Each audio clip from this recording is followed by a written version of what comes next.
Είναι Δημήτρη. Είμαι 32 χρονών και ποτέ δεν κατάφερα να φτιάξω κάτι για μένα. Δεν έχω οικογένεια, ούτε γυναίκα, ούτε φίλους που να με θυμούνται. Έζησα και μεγάλωσα στη φτώχεια και ακόμα εκεί βρίσκομαι. Το σπίτι μου, λίγο πιο έξω από την πόλη, είναι μικρό, παλιό και κρυώνει πριν καλά μπει ο χειμώνας. Η δουλειά μου, το νεκροταφείο. Άλλοι δεν θα το άντεχαν, εγώ απλώς συνήθισα.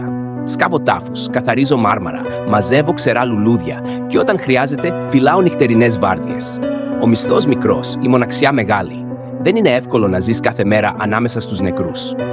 Ο τόπος μοιάζει να σου τραβάει κάτι από την ψυχή, σαν να σου ρουφάει σιγά σιγά τη ζεστασιά που έχεις μέσα σου. Και το πιο περίεργο είναι πως, αν μείνεις εκεί αρκετά, μαθαίνεις να ξεχωρίζεις την ησυχία του θανάτου από τη σιωπή της νύχτας. Είναι αλλιώτικο. Σαν να υπάρχει ένα βάρος στον αέρα, μια σιωπή που ακούγεται.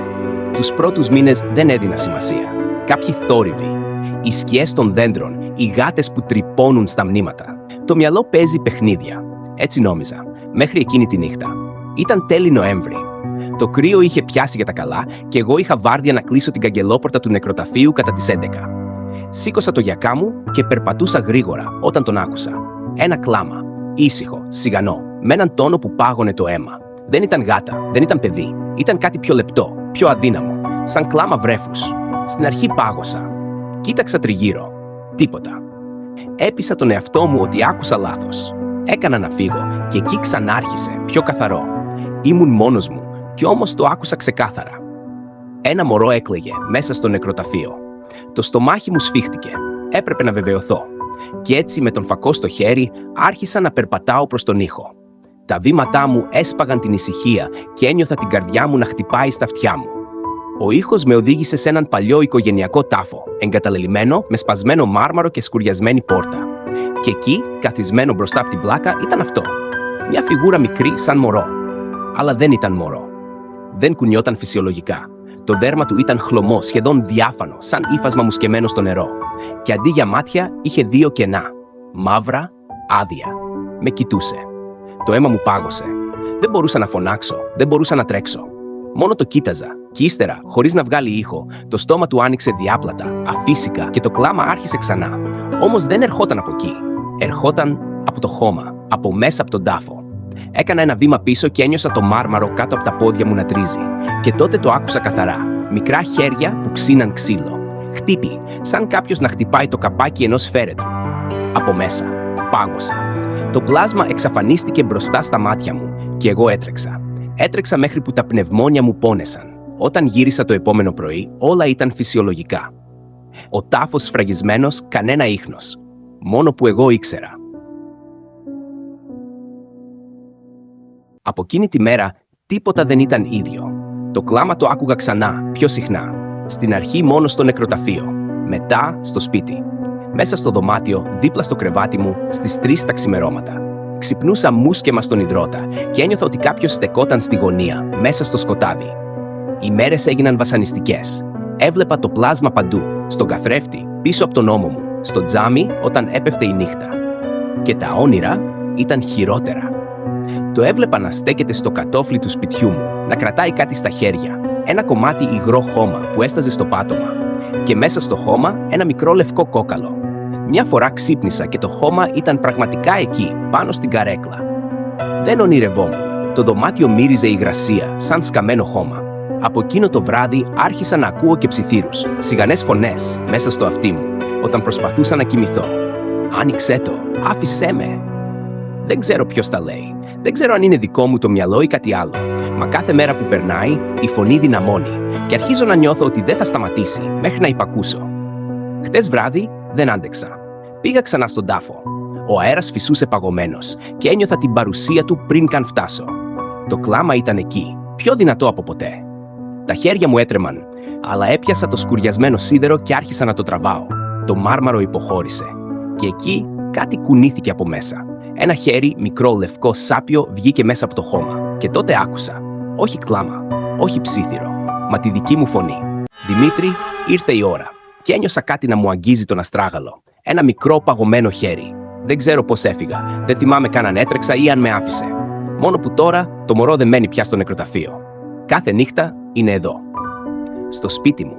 κάθε φορά πιο κοντά. Δεν το βλέπω πάντα, αλλά νιώθω το κρύο του δίπλα μου, την ανάσα του στο σβέρκο μου. Και απόψε, γράφοντας αυτά, το νιώθω ξανά. Στέκεται πίσω μου. Δεν χρειάζεται να γυρίσω. Ξέρω ότι χαμογελά. Και ξέρω πως όταν το στόμα του ανοίξει, δεν θα ακούσω πια κλάμα. Θα ακούσω τη δική μου κραυγή από μέσα από το χώμα. Και μέρες δεν βγαίνω σχεδόν καθόλου από το σπίτι. Πηγαίνω στη δουλειά μηχανικά, αλλά δεν αντέχω να μένω πολύ στο νεκροταφείο. Κι όμως, όσο κι αν το αποφεύγω, το πλάσμα δεν με αφήνει ήσυχο. Είναι μαζί μου. Όπου κι αν πάω, ό,τι κι αν κάνω, η παρουσία του με ακολουθεί. Τα βράδια είναι χειρότερα. Ξαπλώνω στο κρεβάτι και νιώθω το στρώμα να βαραίνει, σαν να κάθεται κάτι στην άκρη. Στην αρχή δεν τολμούσα να γυρίσω το κεφάλι, μα τώρα το βλέπω καθαρά. Εκείνο το μωρό σκιά, με μάτια 2 τρύπες μαύρες και στόμα που ανοίγει όλο και πιο πολύ. Το χώμα στάζει από τα χέρια του και η μυρωδιά, Θεέ μου, η μυρωδιά είναι σαν ανοιγμένος τάφος. Χτες βράδυ άκουσα κάτι που με έσπασε ολοκληρωτικά. Δεν ήταν κλάμα, ήταν γέλιο. Μικρό, κοφτό, ξερό. Και μέσα στο γέλιο άκουσα λέξεις. Ήταν η φωνή μου, αλλά παραμορφωμένη, σαν να μιλούσα κάτω από το νερό. Έλα, άνοιξε τον τάφο, είναι δικό σου. Δεν ξέρω γιατί, αλλά δεν άντεξα άλλο. Σήμερα, αργά τη νύχτα, πήρα φτιάρι και πήγα ξανά στον ίδιο τάφο. Η νύχτα ήταν βαριά, ο αέρας ακίνητος και ο τόπος μύριζε βροχή και σύψη. Το κλάμα με οδήγησε πιο δυνατό από ποτέ. Έσκαψα σαν τρελός. Τα χέρια μου μάτωσαν, το δέρμα μου σκίστηκε, αλλά δεν σταμάτησα. Έπρεπε να δω τι υπάρχει εκεί μέσα. Και τότε το βρήκα. Ένα μικρό φέρετρο, σάπιο, σχεδόν λιωμένο. Τα ξύλα ήταν μουσκεμα, γεμάτα σκουλίκια. Έπιασα να το ανοίξω και ένιωσα το στομάχι μου να ανεβαίνει στο λαιμό. Μέσα ήταν ένα βρέφος, σκελετωμένο, μισολιωμένο, τυλιγμένο με ένα κουρέλι. Και στο πρόσωπό του ήταν το δικό μου. Όχι όπως είμαι τώρα. Ήταν σαν παιδί. Ένα μωρό με τα δικά μου χαρακτηριστικά. Τα μαλλιά, η μύτη, ακόμα και η μικρή ελιά στο μάγουλο. Και τότε άνοιξε τα μάτια. Μαύρες τρύπες. Και άνοιξε το στόμα και άκουσα τη φωνή μου να βγαίνει από μέσα. Γύρνα πίσω, στη θέση σου. Ένιωσα κάτι να με τραβάει. Τα χέρια του μωρού άπλωσαν και με έπιασαν από τους καρπούς. Παγωμένα, σάπια, αλλά με δύναμη. Τράβηξα να φύγω, αλλά ήταν μάταιο. Το χώμα γύρω από τα πόδια μου άνοιξε. Σαν να ήθελε να με καταπιεί. Φώναξα, μα κανείς δεν άκουσε. Το νεκροταφείο δεν αφήνει φωνές να βγουν έξω. Το ξέρω τώρα. Το σώμα μου βυθιζόταν σιγά σιγά, το χώμα γινόταν λάσπη και με ρούφαγε. Το τελευταίο που είδα ήταν το μωρό να χαμογελά, με το στόμα διάπλατο, τόσο που δεν θύμιζε ανθρώπινο. Και μετά, σκοτάδι. Ξύπνησα. Ή έτσι νόμιζα. Ήμουν μέσα σε ένα κουτί, στενό σκοτεινό. Τα νύχια μου γρατζούνιζαν ξύλο. Δεν μπορούσα να αναπνεύσω. Κατάλαβα. Είμαι μέσα στο φέρετρο. Εγώ. Και τότε άκουσα απ' έξω ένα μωρό να κλαίει. Αυτό ήταν το τέλος. Ή το ξεκίνημα. Δεν ξέρω. Ξέρω μόνο πως όποιος διαβάζει αυτά να μην πάει ποτέ σε εκείνον τον τάφο. Γιατί το μωρό δεν είναι μόνο του. Είναι εγώ. Και όποιος πλησιάσει θα τον πάρει μαζί.